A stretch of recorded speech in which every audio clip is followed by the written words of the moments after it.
தமிழகத்திற்கு பெரியாரினுடைய கொள்கை முக்கியமா இல்லை முத்துராமலிங்க தேவர் மாதிரியான தலைவர்கள் முக்கியம்?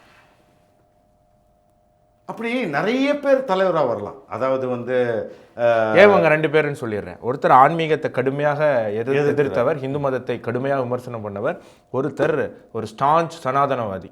முத்துராமலிங்க தேவரோட ஒரு சனாதனவாதியை தமிழ்நாட்டில் நீங்க பார்க்க முடியும். இந்த இரண்டு பேர்ல யார்? பெரியார் தான் விடியல், பெரியார் தான் விளக்கு, பெரியார் தான் இருட்டில் நடக்கிறதுக்கு ஒரே வழி. முத்துராமலிங்க தேவரை விட தமிழகத்துக்கு தேவை பெரியார் தான். அதாவது நான் இன்னொரு விஷயம் கூட சொல்லுவேன்.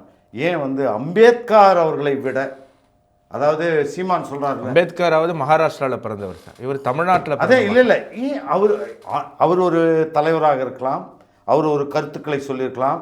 ஆனால் அதையெல்லாம் தாண்டிய கருத்துக்களை வந்து பெரியார் தான் சொல்றார். சுதந்திர போராட்ட வீரர், சமுதாய சீர்திருத்தத்தில் மிக முக்கியமான பட்டியல் சமுதாய மக்களை மதுரை மீனாட்சி கோயிலுக்கு அழைத்து சென்றவர், தன் சொத்தையெல்லாம் பட்டியலின மக்களுக்காக ரொம்ப தியாகம் செய்தவர். நிச்சயமா. அதனால் ஒரு பக்கம் முத்துராமலிங்க தேவர் இந்த மாதிரி செய்தவர், இன்னொரு பக்கம் திரு ஈவேரா அவர்கள் அவருடைய புத்தகங்கள், அவருடைய படைப்புகள் கூட இன்று வரை அரசுடைமையாக்காமல் அனைத்தையுமே பணத்துக்காக வித்துட்டு இருக்கீங்க.